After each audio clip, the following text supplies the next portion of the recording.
بسم اللہ الرحمن الرحیم۔ غزوہ بنی قینقاع اور غزوہ بنو نذیر اور غزوہ بنو قریظہ اور ان غزوات میں انصار کے کارنامے۔ حضرت ابن عباس رضی اللہ عنہما فرماتے ہیں کہ جب حضور صلی اللہ علیہ وسلم نے بدر میں قریش کو شکست دی تو آپ نے بنو قینقاع کے بازار میں یہودیوں کو جمع کر کے فرمایا، اے یہودیو، تم اس سے پہلے اسلام لے آؤ کہ تمہیں ایسی شکست اٹھانی پڑے جیسی قریش کو جنگ بدر کے دن اٹھانی پڑی۔ یہودیوں نے کہا، قریش لڑنا نہیں جانتے تھے، اگر آپ ہم سے جنگ کریں گے تو آپ کو پتہ چل جائے گا کہ ہم بہادر اور جنگجو مرد ہیں۔ اس پر اللہ تعالیٰ نے یہ آیت نازل فرمائی، قل للذین کفروا ستغلبون سے لے کر لیولی الابصار تک۔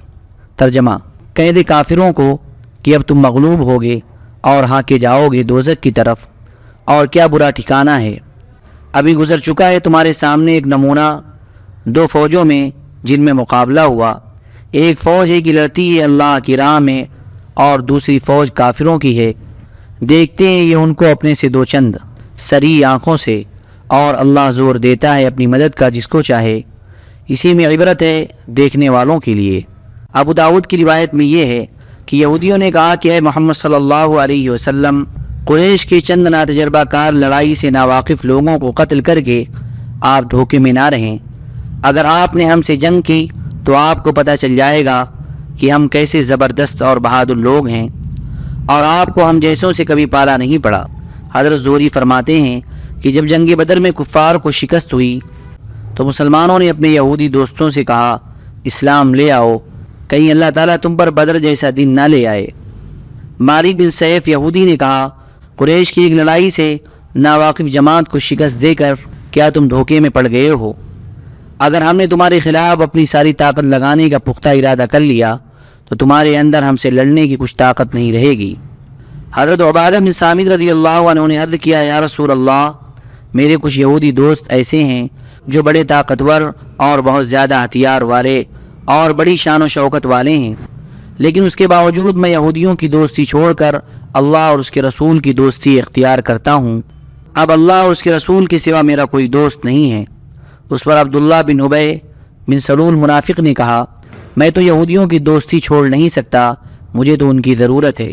حضور صلی اللہ علیہ وسلم نے عبداللہ بن ابی کو فرمایا، اے ابو الحباب، یہ عبداللہ بن ابی کی کنیت ہے، تم نے عبادہ بن صامت کی ضد میں آ کر یہودیوں کی دوستی اختیار کی ہے، وہ تمہیں مبارک ہو، عبادہ کو اس کی ضرورت نہیں ہے۔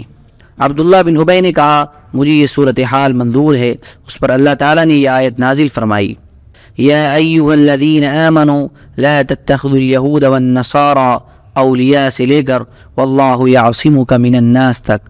ترجمہ، اے ایمان والو، مت بناؤ یہود اور نصارہ کو دوست سے لے کر اللہ تعالیٰ تجھ کو بچا لے گا لوگوں سے تک۔ حضرت عبادہ بن صامت رضی اللہ عنہ فرماتے ہیں کہ جب بنو قینقاع نے حضور صلی اللہ علیہ وسلم سے لڑائی شروع کی تو عبداللہ بن ابی منافق نے ان کا ساتھ دیا اور ان کی حمایت میں کھڑا ہو گیا۔ بنو عوف کے حضرت عبادہ بن صامت رضی اللہ تعالیٰ عنہ نے بھی عبداللہ بن ابی کی طرح بنو قینقاع کے حلیف تھے، اور انہوں نے حضور صلی اللہ علیہ وسلم کی خدمت میں حاضر ہو کر بنو قینقاع کی دوستی اور معاہدے کو چھوڑ کر اللہ اور اس کے رسول کی دوستی اختیار کرنے کا اظہار کیا اور عرض کیا، یا رسول اللہ، میں اللہ اور اس کے رسول اور مسلمانوں کو دوست بناتا ہوں اور ان کفار کے معاہدے اور دوستی سے برات کا اظہار کرتا ہوں۔ چنانچہ حضرت عبادہ اور عبداللہ بن ابی کے بارے میں سورہ مائدہ کی آیتیں نازل ہوئیں، یا ایھا الذین آمنوا لا تتخذوا اليہود والنصارى اولیاء بعضهم اولیاء بعض سے لے کر ومن يتول اللہ ورسولہ والذین آمنوا فإن حزب اللہ هم الغالبون تک۔ ترجمہ، اے ایمان والو، مت بناؤ یہود اور نصارہ کو دوست، وہ آپس میں دوست ہیں ایک دوسرے کے سے لے کر، اور جو کوئی دوست رکھے اللہ کو اور اس کے رسول کو اور ایمان والوں کو تو اللہ کی جماعت وہی سب پر غالب ہے تک۔ بنو نذیر کا واقعہ۔ حضور صلی اللہ علیہ وسلم کے ایک صحابی فرماتے ہیں کہ جنگ بدر سے پہلے کفار قریش نے عبداللہ بن ابی وغیرہ بتوں کو پوجنے والوں کے نام خط لکھا، جس میں کفار قریش نے حضور صلی اللہ علیہ وسلم اور آپ کے صحابہ کو اپنے یہاں ٹھہرانے پر دھمکی دی اور انہیں ڈروا دیا کہ وہ تمام عربوں کو لے کر ان پر حملہ کر دیں گے۔ اس پر ابن ابی اور اس کے ساتھیوں نے مسلمانوں سے جنگ کرنے کا ارادہ کر لیا۔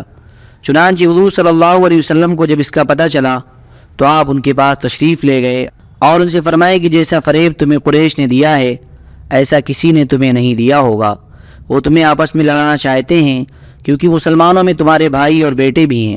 جب انہوں نے یہ سنا تو سمجھ گئے کہ آپ صحیح کہہ رہے ہیں اور وہ سب بکھر گئے اور حضور صلی اللہ علیہ وسلم اور مسلمانوں سے جنگ کرنے کا ارادہ ترک کر دیا۔ جب غزوہ بدر ہوا تو اس کے بعد قریش نے یہود کو خط لکھا کہ تم تو ہتھیار اور قلعوں والے ہو، حضور صلی اللہ علیہ وسلم اور مسلمانوں کو قتل کر دو، اور اس میں ان کو خوب دھمکایا۔ چنانچہ اس پر بنو نذیر مسلمانوں سے غداری پر آمادہ ہو گئے اور انہوں نے حضور صلی اللہ علیہ وسلم کو یہ پیغام بھیجا کہ آپ اپنے 3 ساتھیوں کے ساتھ تشریف لائیں، ہمارے 3 علماء آپ سے ملاقات کریں گے اور آپ سے بات چیت کریں گے۔ اگر یہ تینوں آپ پر ایمان لے آئے تو ہم بھی آپ کا اتباع کر لیں گے۔ چنانچہ آپ اس کے لیے تیار ہو گئے۔ ان تینوں یہودیوں نے اپنی چادروں میں خنجر چھپا لیے کہ بات کرتے کرتے ایک دم حضور صلی اللہ علیہ وسلم پر حملہ کر دیں گے۔ بنو نذیر کی ایک عورت کا بھائی مسلمان ہو چکا تھا اور انصار میں شامل تھا۔ اس عورت نے اپنے اس بھائی کو پیغام بھیج کر بنو نذیر کی اس چال سے باخبر کر دیا۔ اس کے بھائی نے حضور صلی اللہ علیہ وسلم کے وہاں پہنچنے سے پہلے ہی یہ ساری بات آپ کو بتا دی۔ آپ راستے ہی سے واپس آ گئے اور صبح ہی لشکر کے دستے لے کر ان کا اسی دن محاصرہ کر لیا اور اگلے دن صبح کو بنو قریظہ کا جا کر محاصرہ کر لیا۔ لیکن انہوں نے حضور صلی اللہ علیہ وسلم سے معاہدہ کر لیا۔ ان سے فارغ ہو کر حضور صلی اللہ علیہ وسلم پھر بنو نذیر کے پاس واپس آئے۔ یہ معاہدے پر آمادہ نہ ہوئے تو حضور صلی اللہ علیہ وسلم نے ان سے جنگ کی۔ آخر انہوں نے جلا وطنی پر حضور صلی اللہ علیہ وسلم سے صلح کر لی اور یہ بات بھی طے پائی کہ ہتھیار کے علاوہ جتنا سامان وہ اپنے اونٹوں پر لاد سکتے ہیں وہ سارے لے جائیں۔ چنانچہ انہوں نے ہر چیز لادنی شروع کی، حتیٰ کہ اپنے گھروں کے دروازے بھی لادے۔ چنانچہ وہ اپنے ہاتھوں سے اپنے گھروں کو ویران کر رہے تھے اور ان کو گرا رہے تھے، اور جو لکڑی پسند آ رہی تھی اسے لاد رہے تھے۔ یہ شام کی طرف ان کی پہلی جلا وطنی تھی۔ حضرت ابن عباس رضی اللہ عنہما فرماتے ہیں کہ حضور صلی اللہ علیہ وسلم نے بنو نذیر کا محاصرہ مسلسل جاری رکھا یہاں تک کہ وہ تنگ آ گئے، اور حضور صلی اللہ علیہ وسلم کی تمام باتیں انہوں نے مان لی، اور حضور صلی اللہ علیہ وسلم نے ان سے اس بات پر صلح کی کہ ان کو قتل نہیں کیا جائے گا، اور وہ اپنے علاقے اور وطن کو چھوڑ کر بلقا اور عمان کے قریب ملک شام میں ادریات مقام پر جا بسیں گے، اور آپ نے ان میں سے ہر 3 آدمی کو 1 اونٹ اور 1 مشکیزہ لے جانے کی اجازت دی۔ حضرت محمد بن مسلمہ رضی اللہ عنہ فرماتے ہیں کہ ان کو حضور صلی اللہ علیہ وسلم نے بنو نذیر کی طرف بھیجا تھا اور ان سے فرمایا تھا کہ بنو نذیر کو جلا وطنی کے لیے 3 دن کی مہلت بتا دیں۔ ابن سعد نے بیان کیا ہے کہ حضور صلی اللہ علیہ وسلم نے بنو نذیر کے پاس حضرت محمد بن مسلمہ رضی اللہ عنہ کو یہ پیغام دے کر بھیجا تھا کہ تم میرے شہر سے نکل جاؤ، اور جب تم نے میرے ساتھ غداری کا ارادہ کر لیا تو اب تم میرے ساتھ نہیں رہ سکتے، اور میں تمہیں یہاں سے جانے کے لیے 10 دن کی مہلت دیتا ہوں۔ بنو قریظہ کا واقعہ۔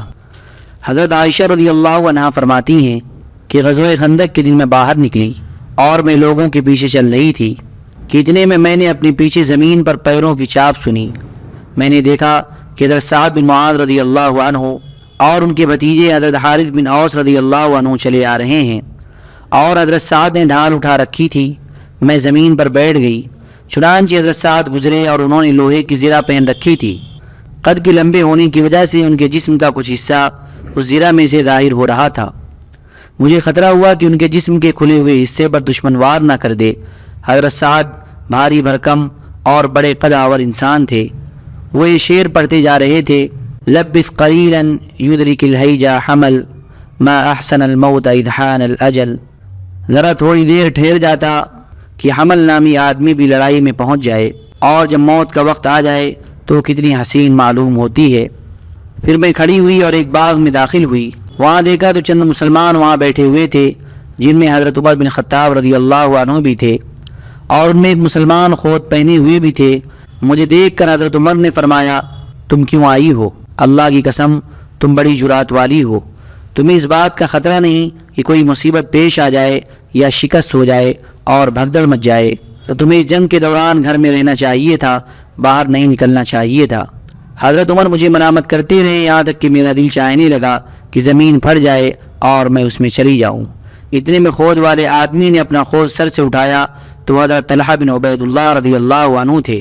انہوں نے کہا، اے عمر تمہارا بھلا ہو، آج تو تم نے حد کر دی، اس بیچاری کو بہت کچھ کہہ ڈالا۔ ہم لوگ شکست کھا کر یا بھاگ کر اللہ تعالیٰ کے علاوہ اور کہاں جا سکتے ہیں؟ حضرت عائشہ فرماتی ہیں کہ مجھے جس کا اندیشہ تھا وہی ہوا کہ قریش کے ابن العریقہ نامی ایک آدمی نے حضرت سعد کو تیر مارا اور کہا، لے میرا تیر اور میں ابن العریقہ ہوں۔ چنانچہ اس کا ایک تیر رگ بازو پر آ کر لگا، جس سے وہ رگ کٹ گئی۔ حضرت سعد نے اللہ تعالیٰ سے دعا کی کہ جب تک میری آنکھیں بنو قریظہ کے انجام کے بارے میں ٹھنڈی نہ ہو جائیں اس وقت تک مجھے موت نہ دے۔ بنو قریظہ حضرت سعد کی جاہلیت میں دوست اور حلیف تھے، چنانچہ ان کی دعا کی وجہ سے ان کے زخم سے خون نکلنا بند ہو گیا اور اللہ تعالیٰ نے مشرکین پر زوردار آندھی بھیجی اور اللہ کی مدد ایسی آئی کہ مسلمانوں کو لڑنا نہ پڑا اور اللہ تعالیٰ بڑے قوی اور غالب ہیں۔ چنانچہ ابو سفیان اور اس کے ساتھی تہامہ اور عیینہ بن بدر اور اس کے ساتھی نجد چلے گئے اور بنو قریظہ واپس آ کر اپنے قلعوں میں قلعہ بند ہو گئے اور حضور صلی اللہ علیہ وسلم مدینہ واپس تشریف لے آئے اور آپ کے حکم دینے پر حضرت سعد کے لیے مسجد میں چمڑے کا خیمہ لگایا گیا۔ پھر حضرت جبرائیل علیہ السلام تشریف لائے اور ان کے دانت غبار آلود تھے۔ انہوں نے حضور صلی اللہ علیہ وسلم سے عرض کیا کہ آپ نے ہتھیار رکھ دیے؟ نہیں، اللہ کی قسم فرشتوں نے تو ابھی تک ہتھیار نہیں رکھے ہیں، آپ بنو قریظہ کی طرف چلیں اور ان سے لڑیں۔ چنانچہ حضور صلی اللہ علیہ وسلم نے اپنے ہتھیار پہن لیے اور لوگوں میں کوچ کا اعلان کروایا کہ چلو۔ بنو غنم مسجد کے پڑوسی تھے، اس کے ارد گرد رہتے تھے۔ آپ ان کے پاس سے گزرے تو ان سے پوچھا، ابھی تمہارے پاس سے کون گزر کر گیا ہے؟ انہوں نے کہا کہ ہمارے پاس سے حضرت دحیہ کلبی رضی اللہ عنہ گزر کر گئے ہیں۔ حضرت جبرائیل علیہ السلام بعض دفعہ حضرت دحیہ کی شکل میں آیا کرتے تھے، اس لیے حضرت جبرائیل علیہ السلام کی داڑھی اور عمر اور چہرہ سب کچھ حضرت دحیہ کلبی جیسا ہوتا تھا۔ حضور صلی اللہ علیہ وسلم نے جا کر بنو قریظہ کا 25 دن محاصرہ کیا۔ شدید محاصرہ کی وجہ سے جب بنو قریظہ تنگ آ گئے اور ان کی مصیبت اور پریشانی بہت زیادہ ہو گئی تو ان سے کہا گیا کہ حضور صلی اللہ علیہ وسلم فیصلہ قبول کر لو۔ انہوں نے ابو لبابہ بن عبد المنذر سے مشورہ کیا۔ ابو لبابہ نے انہیں اشارہ سے بتا دیا کہ تم ذبح کر دیے جاؤ گے۔ آخر بنو قریظہ نے کہا کہ ہمیں اپنے بارے میں سعد بن معاذ کا فیصلہ منظور ہے۔ حضور صلی اللہ علیہ وسلم نے فرمایا، چلو اچھا ہے، تم سعد بن معاذ کے فیصلے کو مان لو۔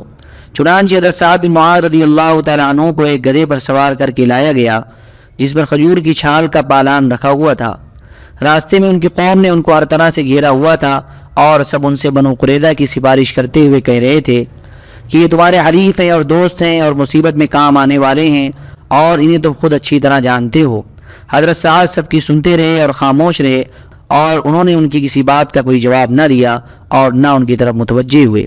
جب بنو قریظہ کے محلے کے قریب پہنچے تو اپنی قوم کی طرف متوجہ ہو کر ان سے کہا کہ میرے لیے اب اس بات کا وقت آ چکا ہے کہ میں اللہ کے بارے میں کسی ملامت کی پرواہ نہ کروں۔ حضرت عائشہ فرماتی ہیں کہ حضرت ابو سعید رضی اللہ عنہ نے بیان کیا کہ جب حضرت سعد سامنے سے ظاہر ہوئے تو حضور صلی اللہ علیہ وسلم نے فرمایا، کھڑے کر اپنے سردار کو احتیاط سے سواری سے اتار دو۔ حضرت عمر رضی اللہ تعالیٰ عنہ نے فرمایا کہ ہمارے سردار تو اللہ ہیں۔ حضور صلی اللہ علیہ وسلم نے فرمایا، انہیں اتار دو۔ چنانچہ صحابہ نے ان کو اتارا۔ حضور صلی اللہ علیہ وسلم نے یہ سارا اہتمام ان کے زخمی ہونے کی وجہ سے کروایا۔ آپ نے فرمایا، بنو قریظہ کے بارے میں اپنا فیصلہ سنا دو۔ حضرت سعد نے فرمایا، ان کے بارے میں یہ فیصلہ کرتا ہوں کہ انہوں نے بڑی غداری کی ہے، اس لیے ان میں جو مرد لڑائی کے قابل ہے اسے قتل کر دیا جائے اور ان کے بچوں کو قید کر لیا جائے اور ان کا مال مسلمانوں میں تقسیم کر دیا جائے۔ حضور صلی اللہ علیہ وسلم نے فرمایا، تم نے ان کے بارے میں اللہ اور اس کے رسول والا فیصلہ کیا ہے۔ پھر حضرت سعد نے دعا مانگی، اے اللہ، اگر تو نے اپنے نبی کے لیے قریش سے کوئی لڑائی باقی رکھی ہے تو مجھے اس میں شرکت کے لیے باقی رکھ، اور اگر تو نے اپنے نبی اور قریش کے درمیان لڑائی کا سلسلہ ختم کر دیا ہے تو مجھے اٹھا لے۔ یہ دعا کرتے ہی ان کے زخم سے پھر خون بہنے لگا، حالانکہ یہ زخم بالکل ٹھیک ہو گیا تھا، کان کی بالی کی طرح چھوٹا سا نشان نظر آتا تھا، اور حضور صلی اللہ علیہ وسلم نے ان کو جو خیمہ لگا کر دیا تھا یہ اس میں واپس آ گئے۔ حضرت عائشہ فرماتی ہیں کہ چند دنوں کے بعد ان کا انتقال ہو گیا، اور انتقال کے وقت حضور صلی اللہ علیہ وسلم اور حضرت ابو بکر اور حضرت عمر رضی اللہ عنہما ان کے پاس موجود تھے اور یہ سب رو رہے تھے۔ اس ذات کی قسم جس کے قبضے میں محمد صلی اللہ علیہ وسلم کی جان ہے، میں اپنے حجرے میں تھی اور حضرت عمر اور حضرت ابوبکر کے رونے کی آوازوں کو الگ الگ پہچان رہی تھی، اور حضور صلی اللہ علیہ وسلم کے صحابہ آپس میں بڑے نرم دل تھے، جیسے کہ اللہ پاک نے ان کے بارے میں قرآن کریم میں فرمایا ہے رحماء بینہم۔ حضرت علقمہ رضی اللہ تعالیٰ عنہ نے عرض کیا، اے اماں جان، غم کے ایسے موقع پر حضور صلی اللہ علیہ وسلم کیا کیا کرتے تھے؟ انہوں نے کہا، آپ کی آنکھوں میں آنسو تو نہیں آتے تھے، لیکن جب کسی کے بارے میں بڑا غم ہوتا تو آپ اپنی داڑھی مبارک کو پکڑ لیا کرتے تھے، اکثر تو یہی حالت ہوتی تھی، کبھی آنسو بھی آ جاتے تھے۔ حضرت عائشہ رضی اللہ عنہا فرماتی ہیں کہ جب حضرت سعد بن معاذ رضی اللہ تعالی عنہ کا انتقال ہوا تو حضور صلی اللہ علیہ وسلم بھی روئے اور آپ کے صحابہ بھی روئے، حالانکہ آپ کی عام عادت یہ تھی کہ جب آپ کو بہت زیادہ رنج ہوتا آپ اپنی داڑھی کو پکڑ لیا کرتے تھے، اور میں اس وقت اپنے والد کے رونے کی آواز کو اور حضرت عمر کے رونے کی آواز کو الگ الگ پہچان رہی تھی۔ حضرت عائشہ رضی اللہ عنہ فرماتی ہیں کہ حضور صلی اللہ علیہ وسلم حضرت سعد بن معاذ رضی اللہ تعالیٰ عنہ کے جنازے سے واپس تشریف لائے تو آپ کے آنسو آپ کی داڑھی پر بہہ رہے تھے۔ اللہم صلی علی سیدنا وعلی آل سیدنا وحبیبنا ومحبوبنا ومولانا محمد وبارک وسلم۔ سبحان ربک رب العزة عما یصفون وسلام علی المرسلین والحمد للہ رب العالمین۔